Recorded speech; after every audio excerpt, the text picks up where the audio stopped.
to play.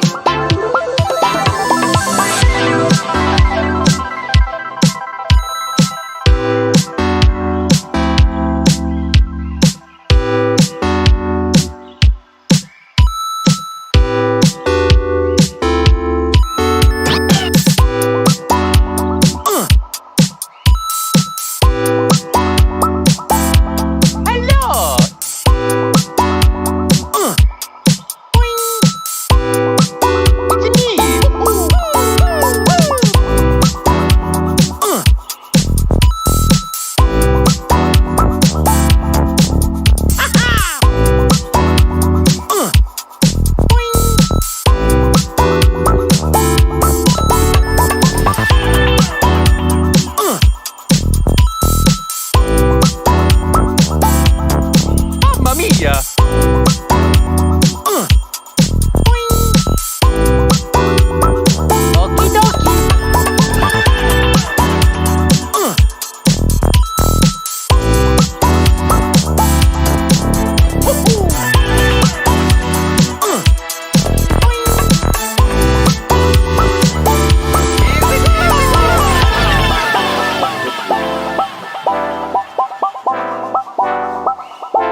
much for to playing my game.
Don't apologize to me. Apologize to the audience that you happen to be coughing just as I unmuted you. That's what I thought. Yeah, just the bad timing on your half. Yeah. But anyway, we're live, and welcome to the Vomitorium Weekday Show. Our very first one is 19th of April, 2021. So you know what tomorrow is, a day I don't partake in. Tomorrow? It's 420. Oh, yeah. Yeah. Interesting. I have my 100% legal CBD oil. Does that count? I guess. I don't know. Maybe if you chug it enough, get sick. I don't know what it'll do to you, but you get physically sick from putting too much of a specific liquid in your body. I don't know. You're supposed to put like 1 drop on your tongue and it helps you go to sleep.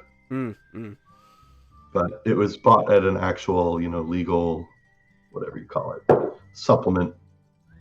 dietary supplement store. Oh, yeah. See, my brother and my mother partake of the devil's lettuce, but I do not. I haven't in a while. See, it's legal in Arizona, and I threw out anything before I left. Anything that might have been. It's some degree of legal in every neighboring state to Texas. Okay. Oklahoma, I think, is only medical, but like Arkansas, it's completely legal. And I was concerned about taking it across state lines, and especially into a state where it's definitely not legal. Yeah. So. It's only a matter of time, though. The illegality is, like, just frankly retarded for when it comes to weed. Like, I don't partake in it.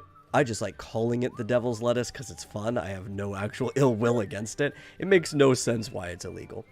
I mean, I understand why because of the history behind it and the stupidity of it.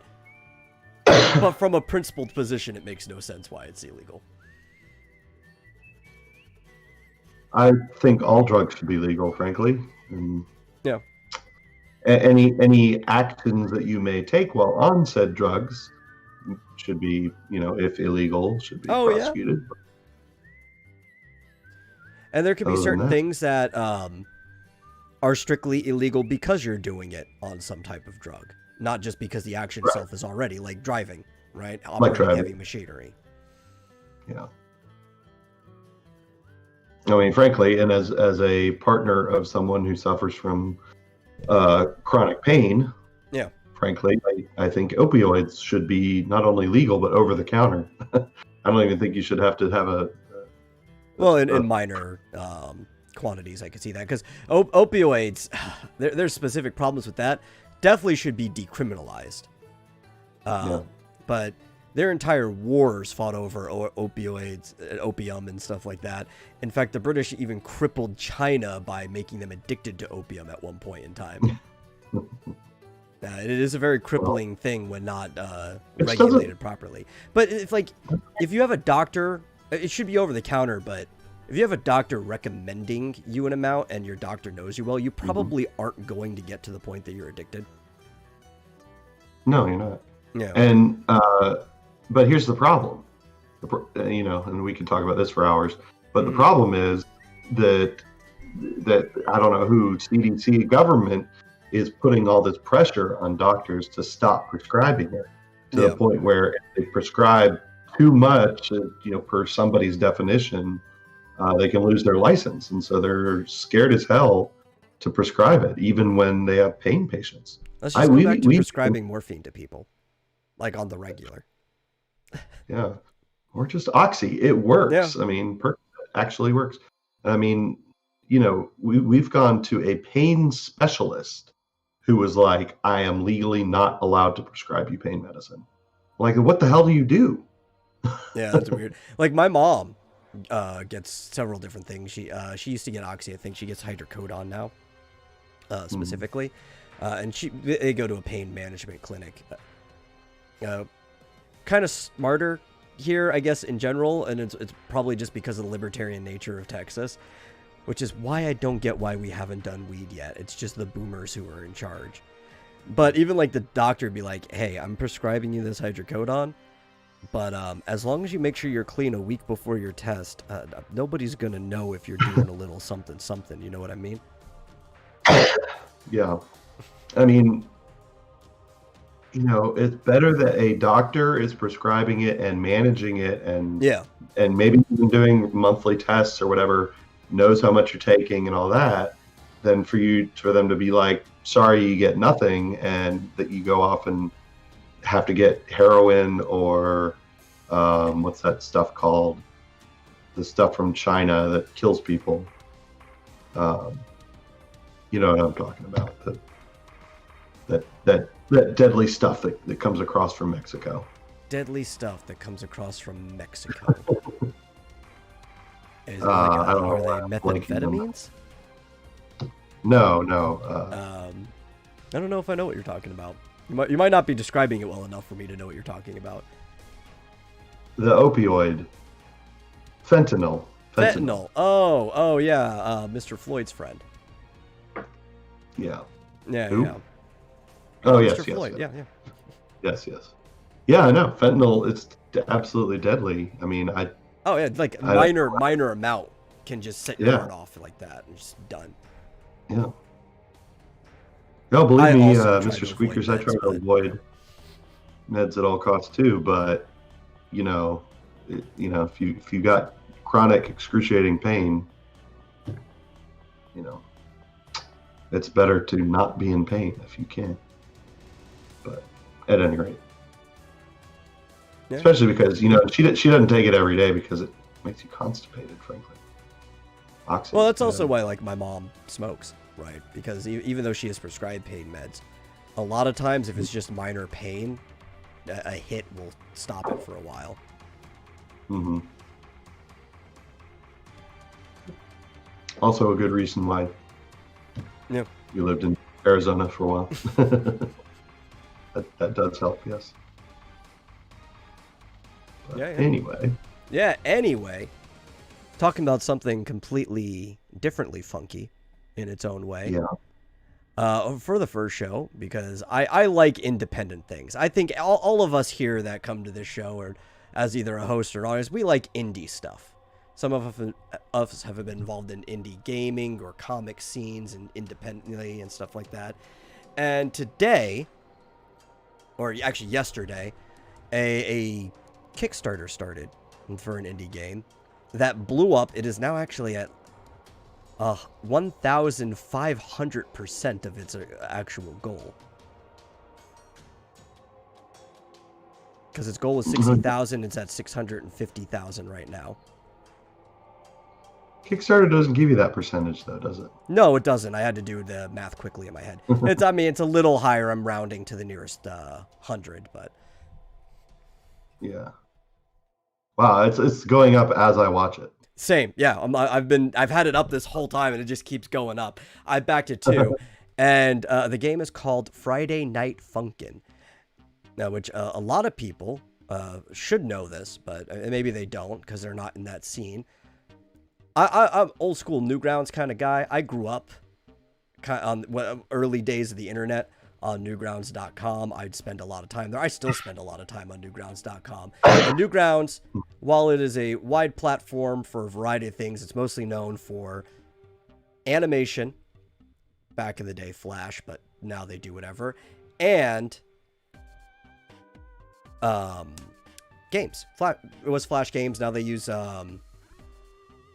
some people do JavaScript, some people do Unity built in. They've got different ways of doing it. Mm-hmm. And Friday Night Funkin' was a game that came out mid last year during the whole pandemic that was going on. A lot of people are home. And it's a rhythm game, just a normal directional rhythm game, kind of like a DDR. You could play it with your keyboard. You could put a controller in, whatever you want to do.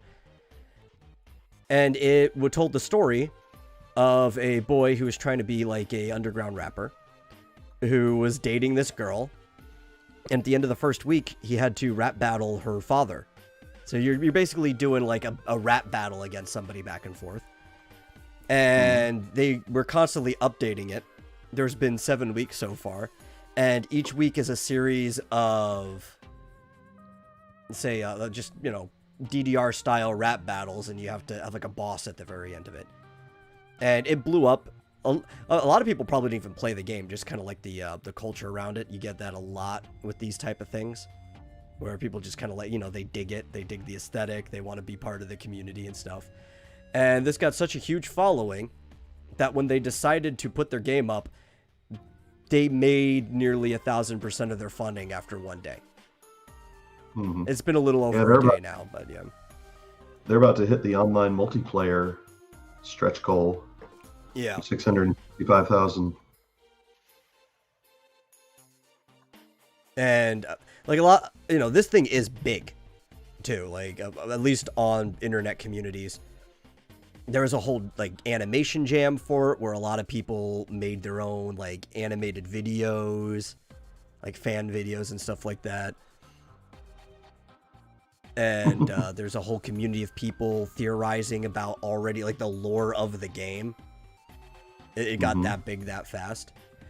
And I think it's kind of like one of the biggest indie games on the internet since way back in the day with Alien Hominid. Yeah. How long has it been out? This game? I guess you could call it a demo, but it was intended to just be a Flash game. It came out sometime last year. Like it's still fairly recent. I'm pretty sure I can find the date. The programmer is Ninja Muffin 99. Yeah. November 1st, so actually pretty late last year. It hasn't been out that long at all. Wow. Yeah. And yeah, so and they've promised so many things. I love the title too. It's called Friday Night Funkin', the full ass game, because it's only the type of title that an indie developer would give a game. No like AAA would dare make that the title of a game. Wow, pledge 5,000 or more and you get your own playable character. The 5 available for that have already been sold. Oh, like all of the biggest tiers for the most part are sold. There's very few things left. Oh yeah. Let's see, your own intro message is gone. Yourself in the background is gone. Personal Funkin' illustration is gone.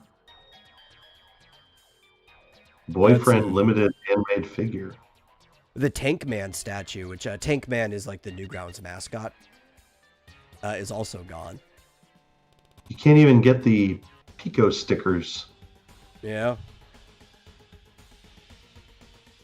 Oh, well, wait a minute.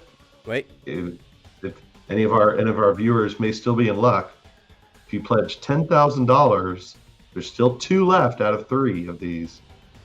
We'll call your phone and tell you that you suck. And who knows, maybe you don't suck, but for $10,000, we're willing to bend the truth just to make you happy. That's a pretty good perk. One person already got it, so there's only 2 left. Yeah. Now, I don't know how much he's attached to it, but I know Tom Fulp, who is the guy who made Newgrounds, and he also runs Behemoth games that did Alien Hominid, Castle Crashers, and a bunch of other things, is personally invested in making sure this goes well, probably because it launched on his site, so he's been promoting the heck out of this. Mm-hmm. Not backing anything for 10K, but they'll tell you that you suck. Yeah, but I can tell you that you suck for free over here. And for only $9,999, they'll give you a digital wallpaper and nothing else.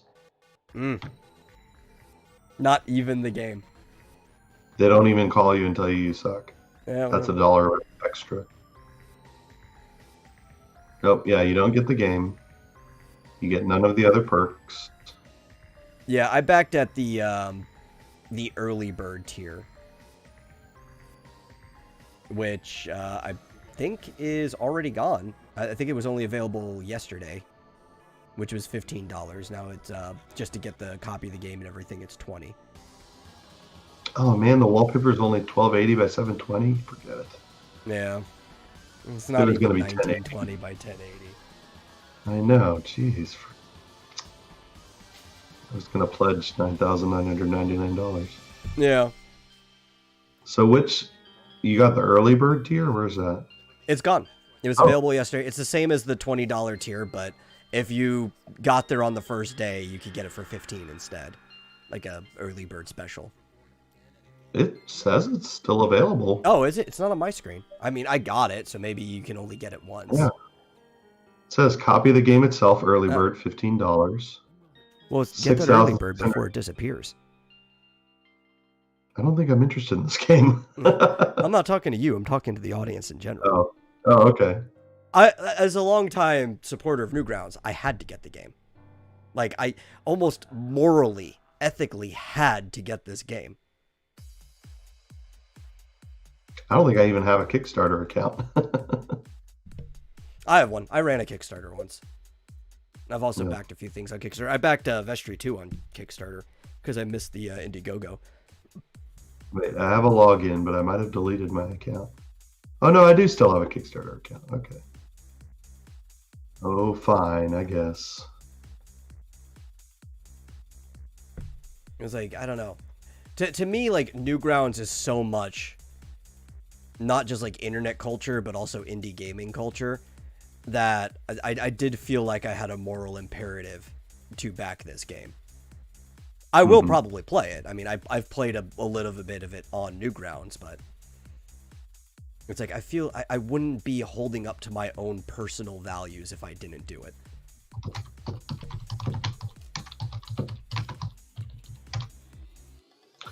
Little Marsupial making it. I'm making an indie game. I'm working on it. Yeah. Eventually. Keep telling Bullet. Jeez. Doesn't believe me. So yeah, Flint says, hot take, most indie stuff is just as trash as corporate stuff, but for different reasons. And I added, and also for usually way more money. Yeah. It usually does cost more to get the indie stuff, actually. Well, I mean, it depends on what you're talking about. Like, indie stuff on Steam is usually cheaper. Indie stuff, if you're going to get it from Kickstarter or Indiegogo, usually... I don't know. I only paid $15 for this. It's way less than, like, a AAA game. Yeah, I guess. AAA game wants me to pay $60 to $70. Well, you could pay that here. Yeah, I could. But if I pay it here, I'm also getting other stuff. Yeah, that's true. As opposed to just, $60 for literally just the game. Mm-hmm. Yeah. Physical original soundtrack on cassettes? Ooh, that's great. Because you have boomboxes in the game, right? Because they're supposed to be like street rappers and stuff. So wouldn't you want the soundtrack on a cassette? I don't think I have a cassette player. Oh, they should have a tier for a cassette player too. I know. That would have been a good one. Customized one, yeah. I wonder where I can find like a Sony Walkman. Ooh, there's a tier that gives you the cassette and vinyl. Oh, yeah. I actually might have a vinyl player. I might have a record player, yeah. Yeah. It's weird that vinyls are more accessible these days than cassettes are. And it's more exciting to me, frankly. Yeah. I'd rather have it on vinyl than cassette. Oh, and I was actually about to get to that too. Flip brings up. Speaking of $70 AAA, there's no reason a digital game should cost as much as a physical game. This game is only digital. They'll probably have a physical release at some point, but it's only digital. And that's why it's only $15 if you get the early bird, $20 if you... And it is going to be $20 worth of content. If you look at even the basic goal, they're going to go up to 40 extra weeks of content on top of the 7 that were already in the game. Or 40 total weeks, so that's going to be 33 extra weeks from the content that's in the game. And the content that was in the original game is going to all be remastered to match the higher quality of the game. Oh, wow. It looks like it was so popular that the demo on Newgrounds has been disabled. Oh, wow. Because unfortunately, they don't have the capacity to handle it right now. Yeah, I mean, it was pretty popular even before this Kickstarter went up, but probably a lot of people who hadn't checked it out before felt like checking it out after this Kickstarter blew up. Or maybe Newgrounds just disabled it. I don't know. Because it says, please support Newgrounds so we can continue to upgrade our hosting. Huh. Can I log into Newgrounds right now? Let me see. Oh, the main site seems to be working. Yeah, it's just that demo. I'm sure it's just too just too many people trying to log onto it. Yeah. It's great. You know, there's a lot. It's interesting. There's a lot of copycats on here. I can tell. Mm-hmm. Because this is There called always Friday is. Night Funkin'. There's a game called Friday Night Tankin'. There's a game called Friday Night Glitching. So many copycats. Oh wait, there's Friday Night Funkin'.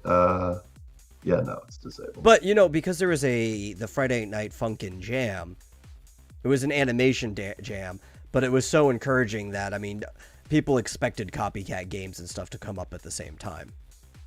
Yeah. It's funny though. Yeah. But yeah, I hate, as you brought up, that I have to pay the same amount for a digital game. It used to even be they at least would give you $5 off because you weren't getting a physical distribution, right? They didn't have to print it or anything. But now most stores don't even do that anymore. It's like literally the exact same price as if you were to walk into the store and buy it. And their excuse would be, well, we're charging you the extra for the convenience. Like that's the difference between the physical distribution, is like, it's convenient that you don't have to walk into the store. I mean, if they're being honest, what they're doing is the cost is for the IP, or the cost is for the content. They're charging you for the content, and the printing is essentially for free, is what they're saying. They're printing it out if you buy a physical copy. Yeah, no, I get that that's what they're thinking, but from like an actual marketing standpoint, distribution costs money. Yeah. And it is impractical to believe somebody who says, oh, you're just paying strictly for the content and we're taking the loss on distribution. That's kind of like, you can claim that, but that's kind of a dishonest way to run business. It's disingenuous. I would call that the most honest way to describe it. I mean, you could say either we're taking the loss on physical distribution, or you could say we get more for digital distribution. No, they're definitely getting more for digital. Yeah, because they're not taking that hit. I don't know. However you want to phrase it. I don't know. I'm all for charging a bit less for digital. But what are you gonna do? And I understand why they're doing it though, because the cost of their games have gone up, while the price of buying it really has kind of stayed stable, mostly due to industry agreements. So they need to find some way of making up for the cost, but maybe that just means physical copies of games need to go up, and you need to make better games to make people want to pay that money for it. Yeah, I guess so. Yeah. This is why I put things that I want in my wish list and wait for that notification when they go on sale. Yeah, same. And then I end up buying them for less for digital. Although those 2 Final Fantasy games I got on sale for the physical copies. Yeah, Square actually is always marking down their games. Like, as soon as maybe even a new version hits somewhere else. Zodiac Age for the PlayStation, for PlayStation 4, I think? Yeah. Zodiac Age for the PlayStation 4 is like always $15 to $20 when you go to Walmart. And has been for a while, ever since it hit like Xbox and Switch. Yeah. Well, I got mine for like 40% off, I think. It wasn't quite that low, but... Yeah. And a bunch of other companies do this too. Capcom marks down their games quite often. Nintendo never does. Yes, they do. No, well, not during the same generation. They almost never mark their games down. If they do, it's like by $5. This song is distracting me. No, that's not true at all. Breath of the Wild. They actually marked it down? Like 50%. Wow. That is a fairly new thing for Nintendo. Because during like the whole 3DS era, almost nothing went down below $40. Oh, yeah. Except for like a third-party game. Like nothing that was Nintendo really went down for the 3DS era. In fact, I was specifically pissed about it Yeah. because when I got my new Switch, I had to buy Breath of the Wild, of course, again. And then like a few weeks later, it immediately went on sale for like 50% off. And you know what games should have been marked down? Games during the Wii U, because up until the end of the Wii U's lifespan, Super Smash Bros. 4 was still full price. Yeah, you're right. It is a new thing. I'll admit Yeah. that. But and I've seen like Mario Kart 8 Deluxe has been on sale before. I think Splatoon I've seen on sale. Somebody must have got through to whoever was stopping that before. Well, what's interesting is I don't see how they couldn't see it for themselves. Like games constantly go on sale on the eShop, Yeah. that are non-Nintendo published games. And I'm sure they can see the sales figures themselves and be like, whoa, sales go through the roof when people go on sale. Yeah, I don't know. Because it's weird, when they would mark things down in the past, it would never go down below like $5. Mm-hmm. Yeah, so I think they're getting the picture, getting the message. Well, let's hope it's a trend that stays. Although, well, we know why, but the Super Mario 3D All-Stars never went on sale. No, and it's never going to. Yeah, well, it's not on sale at all anymore. Yeah. Well, they even tried to get some stores to deshelve it physically. And they're like, no, we've got the games, so we're going to sell them.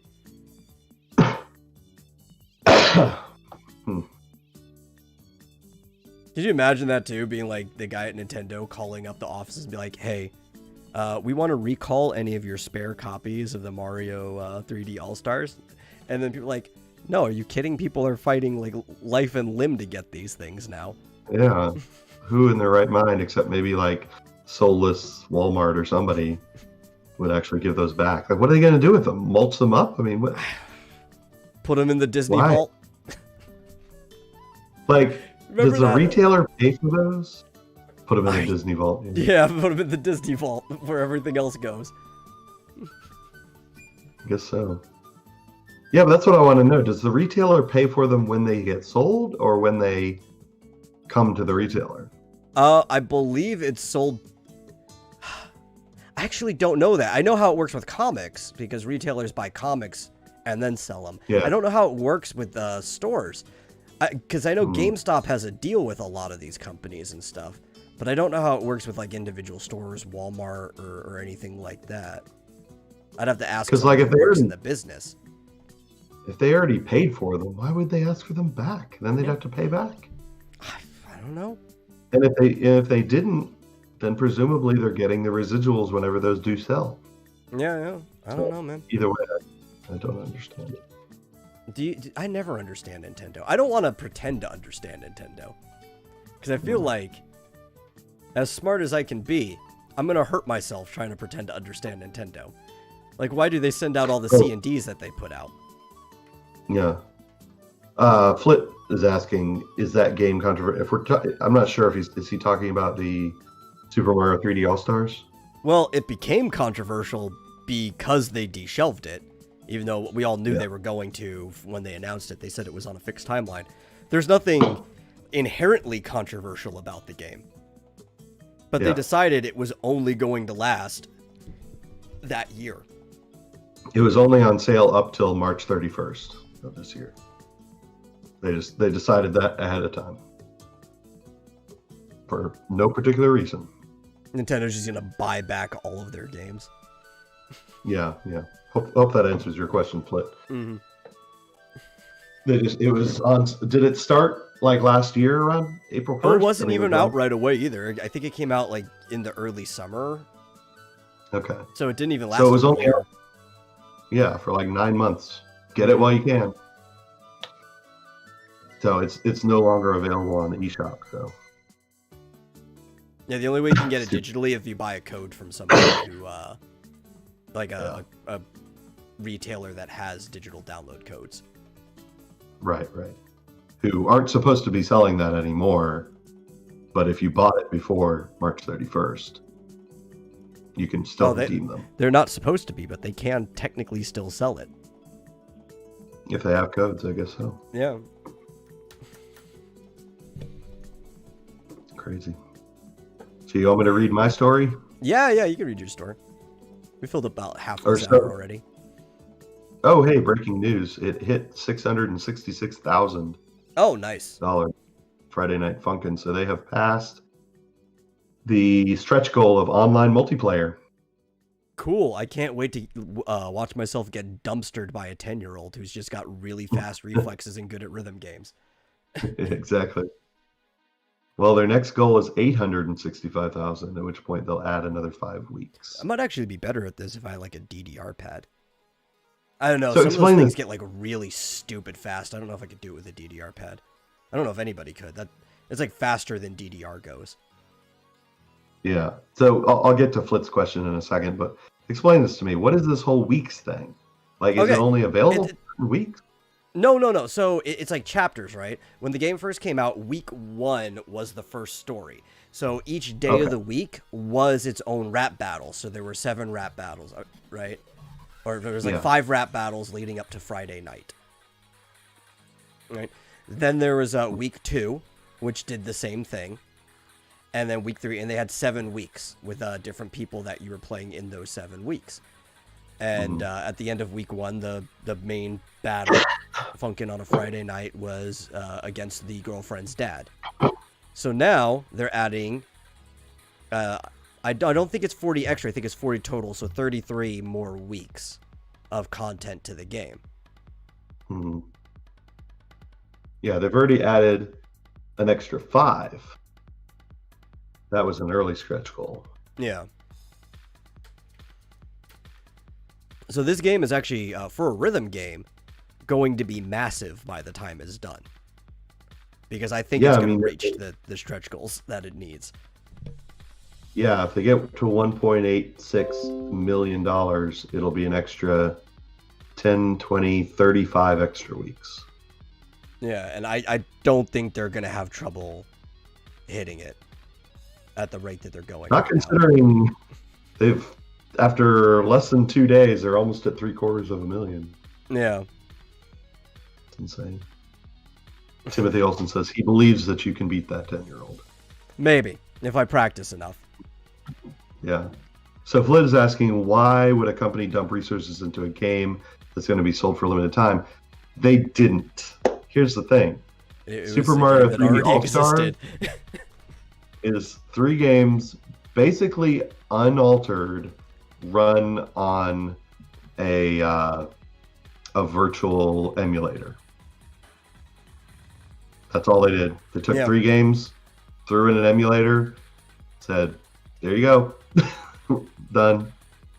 I don't think are they even upscaled or anything? I mean, yes. Well, they're uncompressed. That's how it is, right? So they are upscaled to your screen, but they took all the compressions off of it and stuff. So those polygons from the 64 look super sharp, if that's what you're into. Yeah. They did actually alter them some. Not in positive ways, if you ask me. Because they broke a lot of the speedrunning techniques that they considered glitches. So, like, you can't do the backwards hop up the stairs anymore to get past the infinite stairs early. No back jumping. So this was a compilation that included Super Mario 64 from the Nintendo 64, Super Mario Sunshine from the GameCube, and Super Mario Galaxy from the Wii. So each presumably running in a separate emulator. Yeah, or maybe the amount of work they actually put into it was somehow getting a single emulator that could run all of them. Something like that. Yeah. They probably just packaged each one. Probably. And it's not like they take up any amount of space. They just have to make sure that they can run on the Switch. Yeah, I bet you they put more effort into the title screen than anything else. Probably, yeah. That and taking away back hopping and a couple other things. What? Why would they didn't? I don't know. How? They actually went in there. Yeah, they went in there and they fixed some glitches. But what they did was they basically took away things that speedrunners used. Crazy. Which is why the Sunshine version, I think I've said this before, is actually probably one of the... of the two versions of Sunshine, it's actually better than the original because of like the one or two things they fixed. But it's actually the worst version of Super Mario 64 you can get. Is it the European version or something? Japan. Japan. It's Japanese. But which is why he doesn't say yeah, well, Mario always spoke English. But if you're talking about the text, the text is set to English. Yeah. Because it's the same guy who voiced Mario, period. It's Right. What's his name? Starts with an M. I can't remember his name at the moment. But he voices like Mario, Luigi. I know who you're talking about. Yeah. Lou Albano, just kidding. No.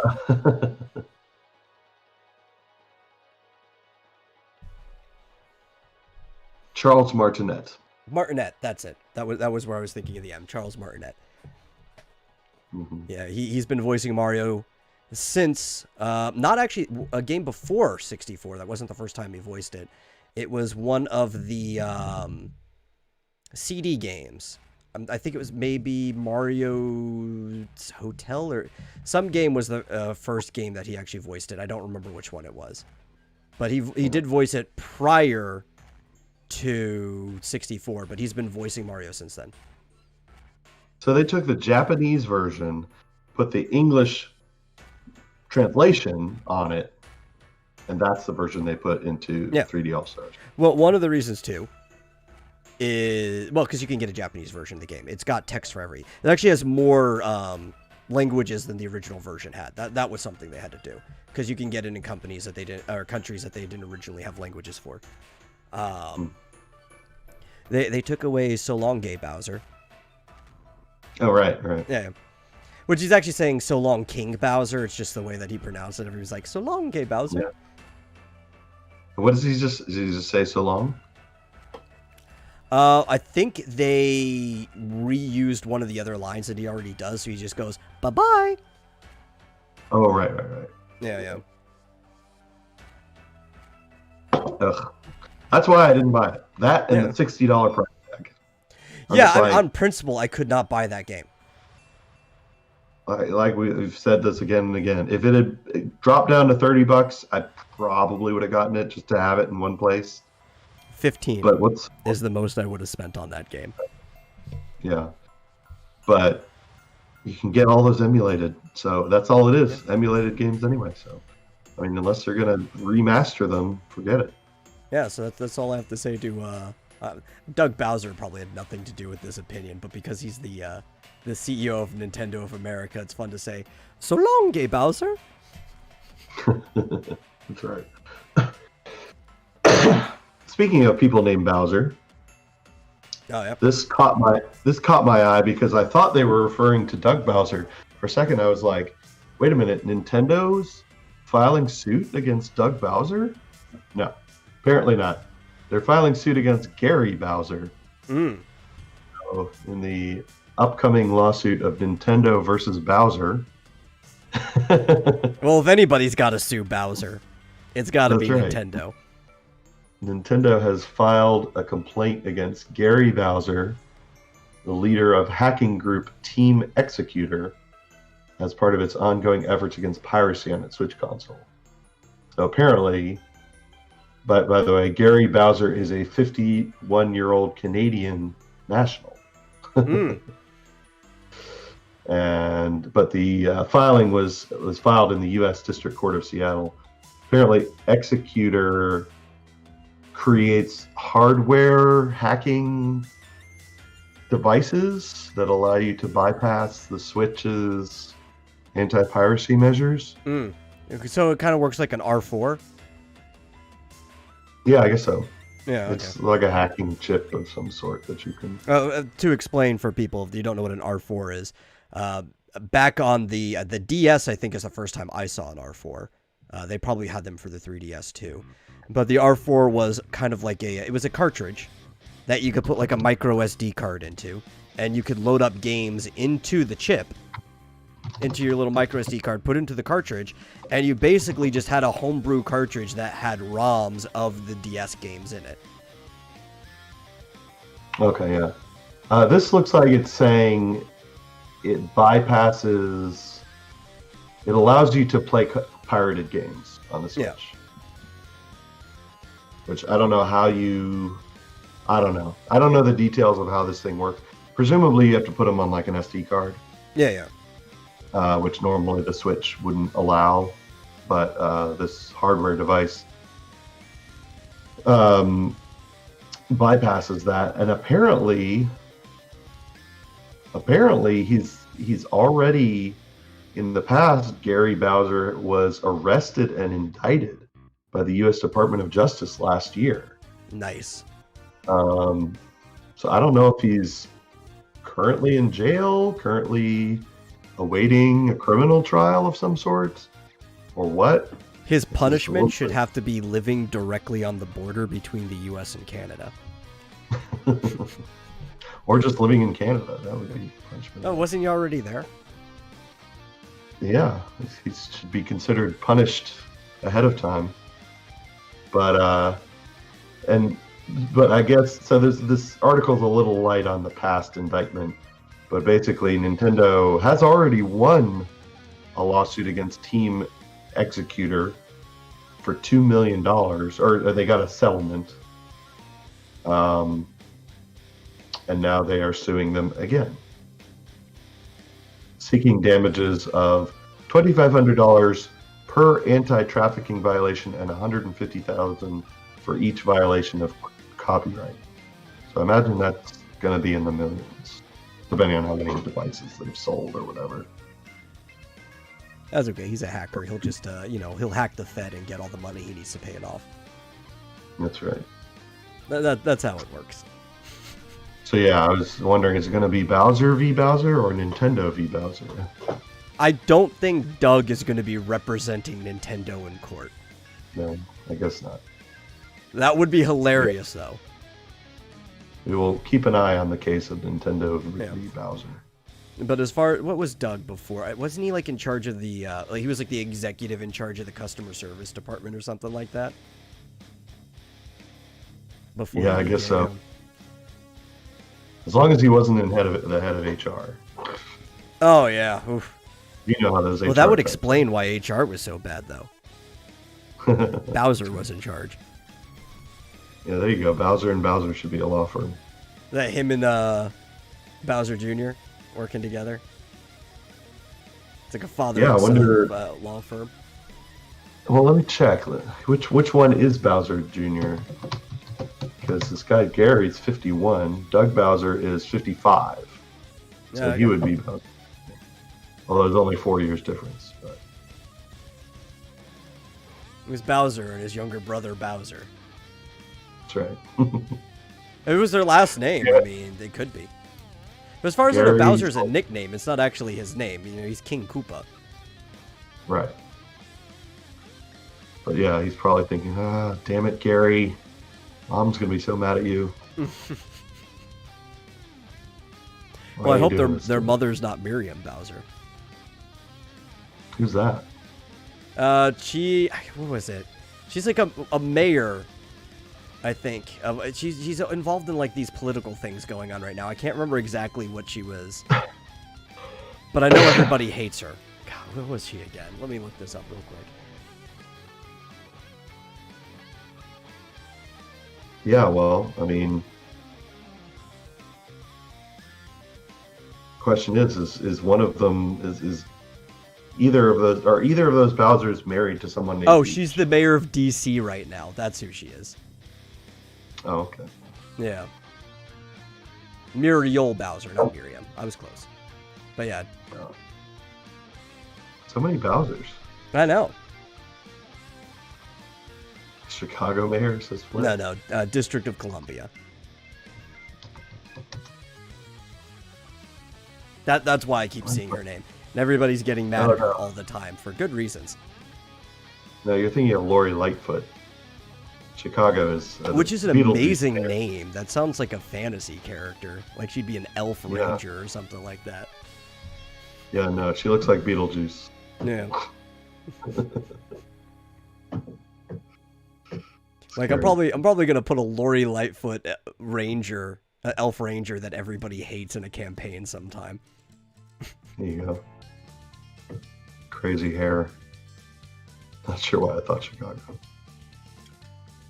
It's that one Mario level that's Washington, D.C. Mm-hmm. Kind of like New Dog City, except it's new Washington, D.C. No, it's Mario went missing when Luigi had to go all the way around the world looking for Mario in, like, real-world locations, even though you're like, why aren't you in the Mushroom Kingdom looking for him? That's probably where he's hanging out.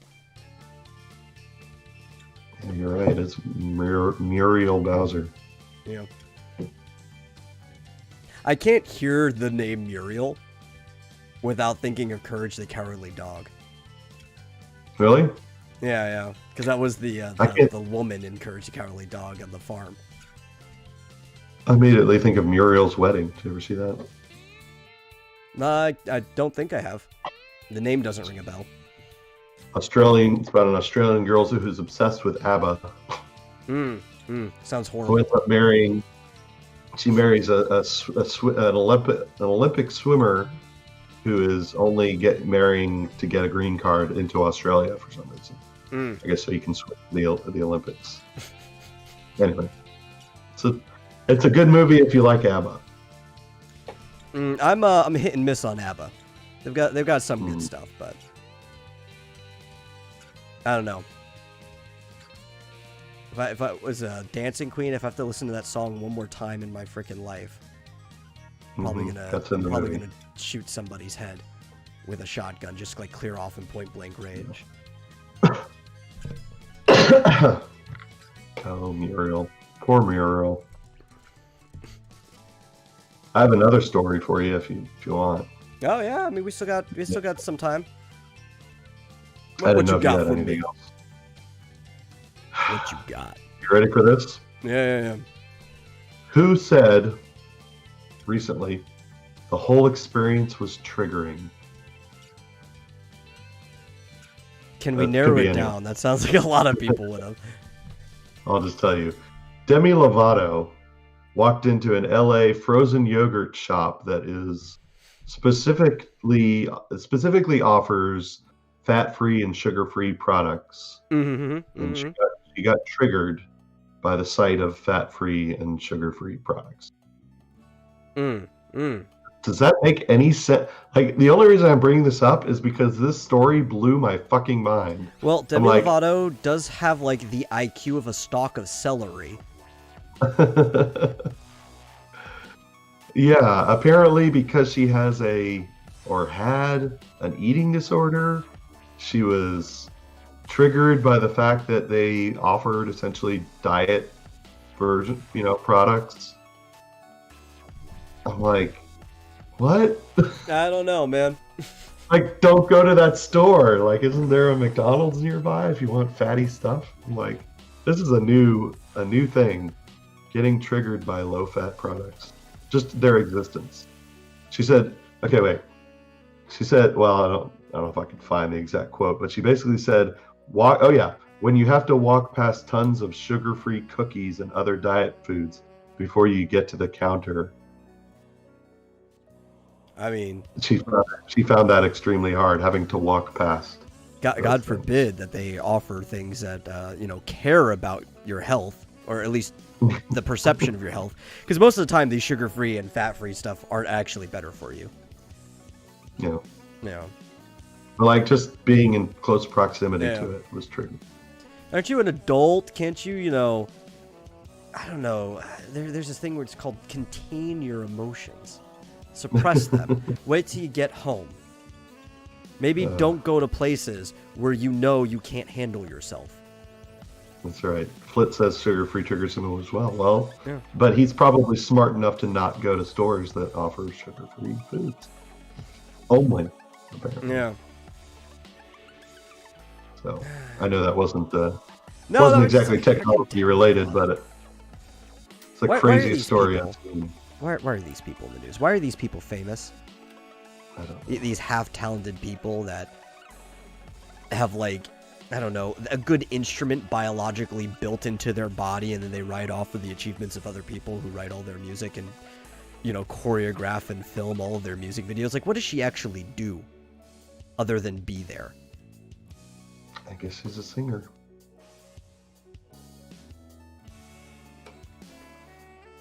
But anyway, that story triggered me. Yeah. Actually, it made me laugh. Well, that's a trigger. It triggered your funny bone. That's right. It's actually from a evolutionary psychology level, a trigger would just be anything that causes an emotional reaction. Mm-hmm. Most of the time they're thinking of anxiety, but you could trigger anything. I mean, half-naked women literally trigger men in a way that most people don't want to talk about. Yeah. I mean, I get triggered all the time. Believe me, it is hard. I don't need to hear about that. Oh man, I just saw this. What'd you see? Is this true? My God. Michael Keaton is going to play Batman in the Flash movie? Yes. Yes, I saw that earlier. Well, his publicist I saw said that. I don't know how much further it goes, but you'd think if somebody's publicist says something that's true enough, right? Like, why would they say it otherwise? I don't know. Yeah, I mean, I don't know. I guess chalk it up to still probably a rumor. Yeah, I mean, are they doing some Flashpoint? For the again, 100th time? rumor says maybe. Yeah. Because I could see him playing Batman in Flashpoint. Yeah, why not? I mean, anything could happen. If they're going to do, Yeah. Multiverse of Madness or whatever, the new Spider-Man thing, and bring in like everyone who's ever played Spider-Man. Why can't not? DC play on an even playing field, right? Yeah. Hey, we've got a multiverse too. And ours is edgier. That's right. And I mean, And browner. that'd be great. Because they don't have a full range of color palettes. It's like Call of Duty over there. I think Michael Keaton's the best person who's ever played Batman on the silver screen. I agree. Frankly, I've been advocating. Well, unless you count the fact that Mask of the Phantasm was on the silver screen, then I'd have to say Kevin Conroy was the best person to play Batman. But he was only a voice. Right. Yeah. Well, the best live actor. Yeah. I've been saying Michael Keaton needs to play Batman in a Batman Beyond movie. I think everybody has been saying that, yes. I actually would not have mind the casting choice that they have for the current Batman film if he was playing Terry instead of Bruce. Actually, that would have been perfect. Yeah, I think a lot of people have agreed with that too. Like, I've seen other people say it. And yeah, Michael Keaton. Why is Hollywood so stupid? Michael Keaton as Bruce, and what's his name, the vampire dude as Terry. That would have been perfect. James, what's his name? What's his name? Is it something Pattinson? I don't remember his name. No, James Pattinson's. Oh yeah, is that his name? It's something Pattinson. Pattinson is correct. Yeah, I don't think the James part. I think that's an author who happens to share the same last name. Robert Pattinson. I didn't even look at it. That's his name. There you go. Right, pretty sure. The problem is, like, they made him look all older and grizzly, kind of, for the 2022 Batman, but they could have made him look younger, like closer to what he actually looks like. Yeah, and made him, gave him the cool whatever. When is it supposed to take place? 2049 suit or whatever. Yeah, I don't remember when it's supposed to take place. I just know that with a Batman Beyond movie would have sucked balls back in the day, but with the level of technology we have now for putting special effects in the movie, I'd rather see that than just another Batman film. Yeah. Now, yes, I was thinking of the author, Flit, but I came to the right name eventually. Yeah. And yes, it was a double entendre. Yeah.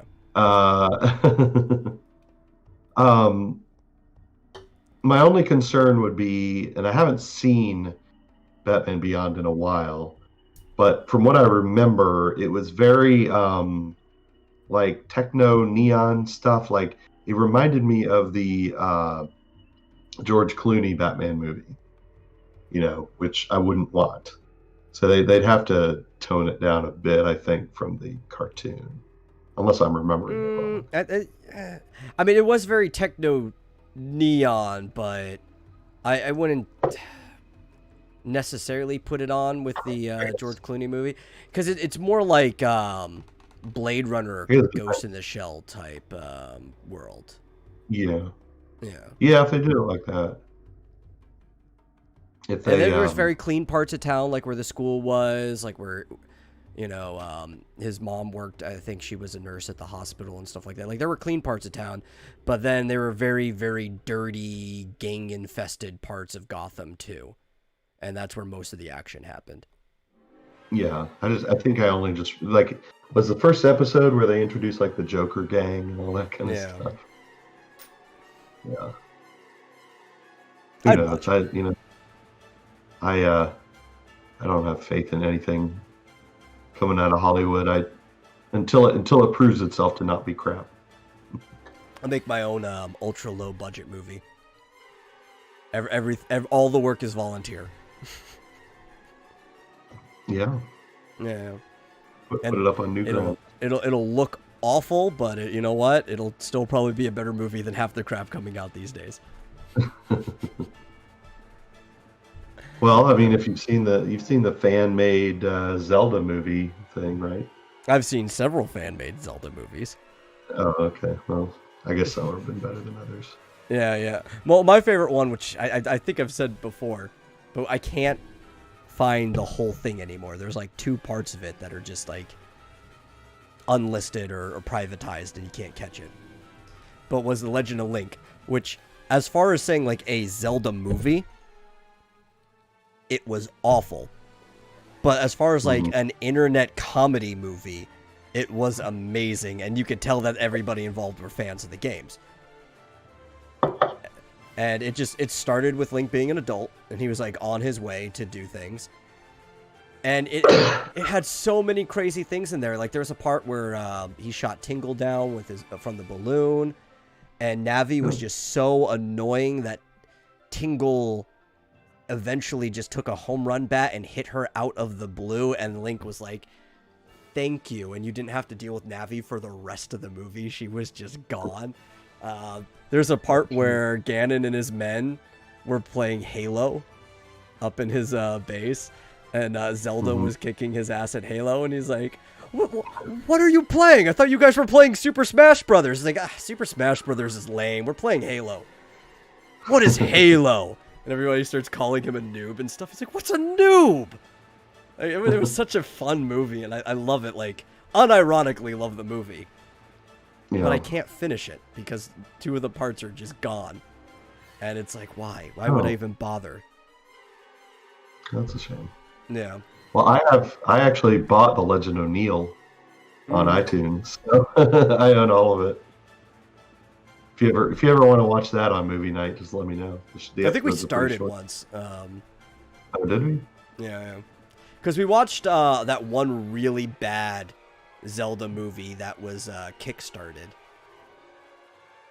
trying to remember what the name of it was, but